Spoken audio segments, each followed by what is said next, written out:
Durante la práctica laboratorio acerca del análisis físico-químico se realizó una salida junto con el docente o así obteniendo las muestras y teniendo presentes datos acerca de los conocimientos necesarios para la determinación del oxígeno disuelto, conociendo que eso es importante para la respiración de organismos aerobios y otras formas de vida. Además que para la determinación de esta influyen otros factores como lo son la temperatura, la presión del gas atmosférico, la salinidad, los sólidos suspendidos, las concentraciones de oxígeno disuelto en aguas naturales que dependen y varían debido a la actividad bioquímica de los organismos. Este tipo de análisis es fundamental en los controles de aguas residuales y procesos de tratamiento para la purificación de estas, con un rango de 0 a 19.19 de la muestra obtenida utilizando químicos para su obtención como lo son el sulfato manganoso de hidróxido de sodio, yoduro de potasio, obteniendo soluciones las cuales deben ser precisas y con exactitud para la determinación del valor real de los elementos tecnológicos llevados a campo para continuar con el análisis de la solución, que fue expuesta al ácido sulfúrico obteniendo un hidróxido manganoso, el cual posteriormente se combinará con el oxígeno disuelto para formar el precipitado carmelito o también conocido como hidróxido mangánico para que éste luego actúe como un agente oxidante cuyo fin sea liberar el yodo del yoduro de potasio, haciendo así que el yodo libre actúe como un equivalente estequiométrico del oxígeno disuelto y se valore con tiosulfato de sodio a 0.025 normal. Para las grandes pruebas de determinación de estos métodos pueden variar para minimizar el impacto de usos de tantos químicos como para la certeza que los resultados sean satisfactorios e iguales al método tradicional, principalmente en los tratamientos y análisis biológicos del aspetar o aguas superficiales o industriales, así como también la cantidad de estos pueden variar a distintos resultados que puedan arrojar en la primera muestra. Gracias a estos métodos, hoy en día se tiene un gran control de aguas residuales en gran parte de la ciudad, además de obtener y realizar distintos procesos en la misma práctica como lo fue la determinación de alcalinidad, acidez y dureza durante la salida de campo. Procedimientos. El laboratorio se realizó en el vergel de la Universidad de Cundinamarca, ubicado en el municipio de Facatativá, en la vereda Mansilla, donde se realizaron las tomas de muestra de agua, donde se identificaron mediante 3 tomas la determinación de oxígeno, alcalinidad total, acidez total, dureza total y cálcica. Cloruros, donde fueron tomados de manera correcta y supervisada por la profesora, con la ayuda de ella y guías pertinentes a la clase. Determinación de oxígeno disuelto. Para este procedimiento fue necesario bajar al nacedero del agua del vergel, ya que estando en este nacedero se procede a tomar las botellas de Wilker, siendo llenadas hasta que se rebosan. En este procedimiento se hace destapar la botella, donde le agregamos 20 gotas del reactivo de alcalini, yoduro ácido. Después de esto se procede a tapar de manera cuidadosa para no dejar burbujas de aire. Ya cuando el precipitado haya decantado hasta la mitad del volumen de la botella, se deja una sobrenadante de hidróxido de manganeso y agregamos 20 gotas de hidróxido de sulfato concentrado. Se procede a tapar para mezclar de manera cuidadosa. Tenemos la titulación de la solución con 0,025 molar de hidróxido de sulfato de sodio y vamos agregándolo gota a gota.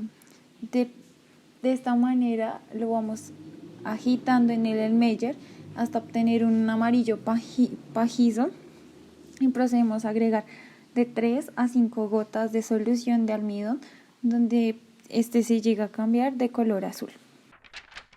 Para el procedimiento de alcalinidad total se tuvieron en cuenta 2 partes. uno necesario para medir los carbonatos y otro para medir los bicarbonatos. En la primera parte se tomó una alícuota de 50 mililitros y se agregó en un Erlenmeyer. Su pH es mayor que 8,5. Una vez hecho esto, se procede a agregar una gota de fenolftaleína. Después se realiza el procedimiento de titulación con ácido sulfúrico 0,02 normal, así hallando los carbonatos.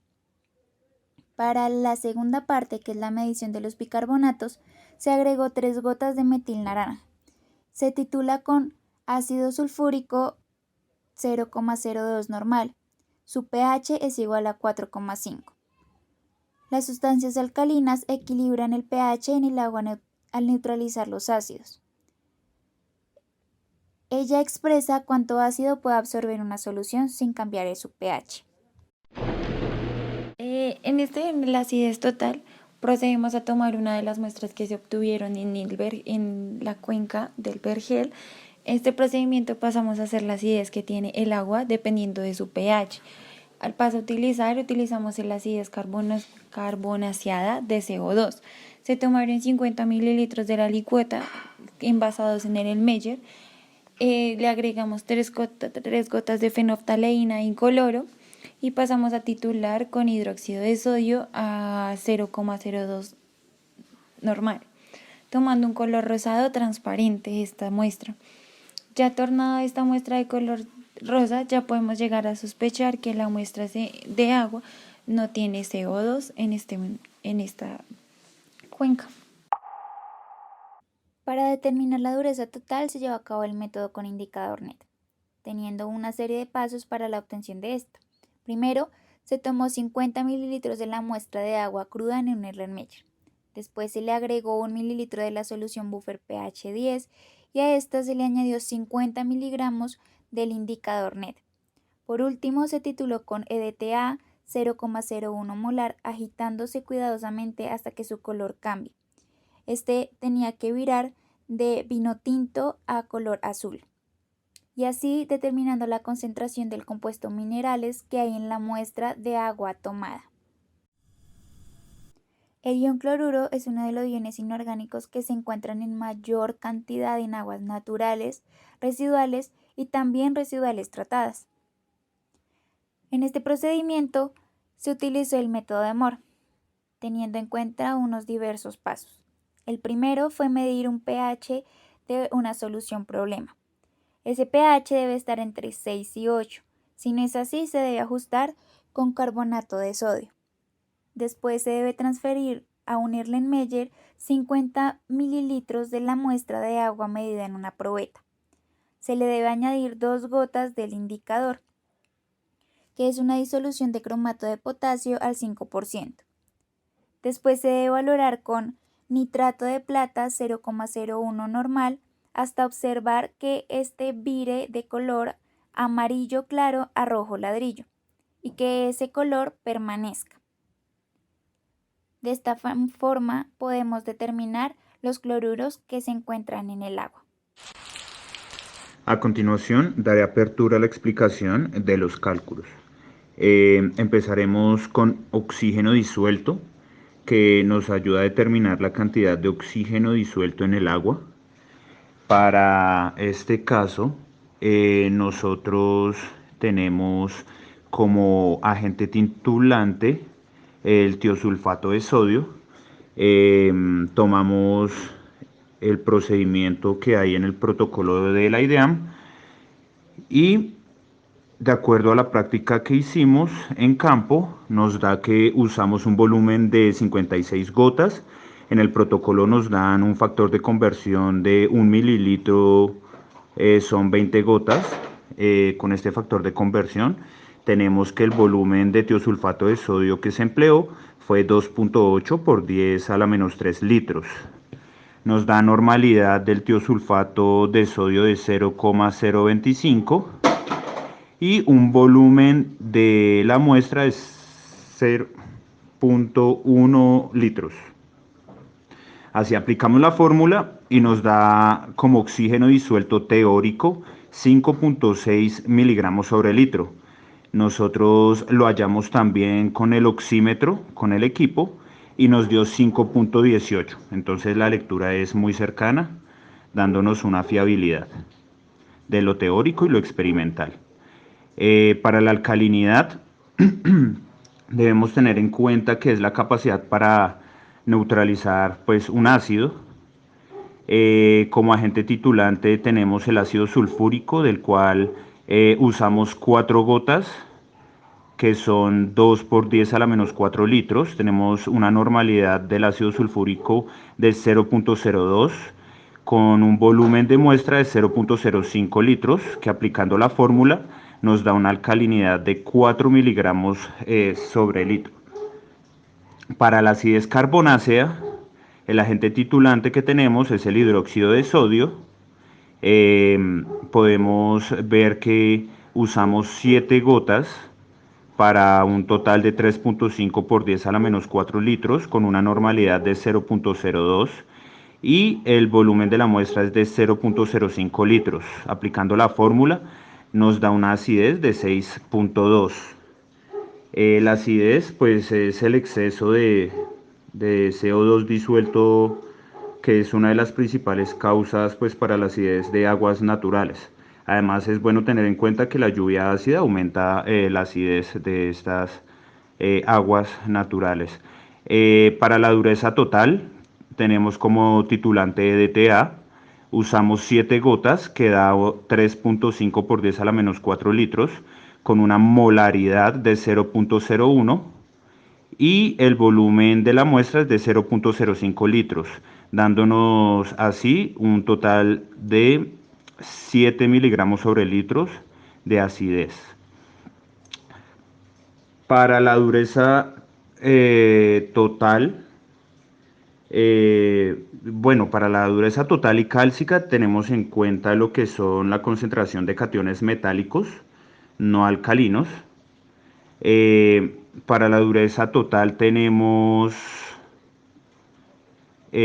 como agente titulante DTA. Usamos para la dureza cálcica 4 gotas que son iguales a 2 por 10 a la menos 4 litros con una molaridad de 0.01. El volumen de la muestra es de 0.05. Aplicando la fórmula tendríamos un total de 1.6 miligramos sobre litro de dureza cálcica, donde pues tenemos en cuenta lo que es el catión de calcio, ¿no? En los cloruros usamos el método de Mohr, en donde el agente titulante es el nitrato de plata. Usamos 25 gotas para titular, que dan 1.25 por 10 a la menos 3 litros, con una normalidad de 0.01 y un volumen de muestra de 0.05. Aplicando la fórmula nos da un total de 8.9 miligramos sobre litro. Las conclusiones que se obtuvieron en esta salida de campo fue, primero, que se tuvo un pH de 6.26, lo que significa que el agua estaba ácida. Se puede ver ahí en la escala de colores, entonces ahí obtenemos los colores y los números, y pues en 7 es neutro, entonces hacia abajo significa que está ácida. La alcalinidad es directamente proporcional del pH. Entonces, digamos, en un rango de 6 a 65 a 6.5 obtenemos de 0 a 40. En este caso nosotros tuvimos una alcalinidad del 4 miligramos sobre litro, lo que significa que pues, está correcto. Además, la alcalinidad se determina por su capacidad de neutralizar ácidos, por eso es que está pues como afín con el pH. Por otra parte, también cuando nosotros sacamos el agua se veía súper clarita, o sea, realmente se veía como consumible. Y pues eso lo comprobamos cuando medimos la turbidez, que fue del 0.0. Entonces esta agua pues es de calidad. Obviamente se tienen que hacer muchísimos más estudios para poder saber si es consumible, o sea, si puede ser llegar a ser como agua potable. pero pues de lo que se obtuvo aquí significa que es agua de calidad. Lo otro que se midió fue la concentración en cloros. Realmente fue muy curioso porque desde el primer momento en que se comenzó a hacer la estandarización nos dimos cuenta que el agua tenía cloros y ahí pues se bajaron todas nuestras esperanzas de consumir el agua. Esta tuvo también un rango como de 8.9, que pues no es como tan alto, pero tampoco es tan bajito. Ya respecto a la dureza del agua, es blanda ya que el rango va de 0 a 60 miligramos sobre litro y en nuestro caso se tuvo 7 miligramos sobre litro. Bueno, realmente estas cantidades de aguas blandas pues se dice que son un poco malas, pero pues no está al 100% comprobado. Incluso se encontró un artículo donde decía que las aguas blandas eran malas para el corazón, pero pues solo es como una teoría. En realidad, esta dureza se utiliza más en los campos industriales. Por otra parte, del 7 miligramos sobre mililitro que se tuvo de esta agua, solo el 22% es calcio, el resto puede ser magnesio. Ya después, respecto a la conductividad, tuvimos una conductividad del 2.73 y está en el rango de que es un agua pura. Muchísimas gracias por su atención.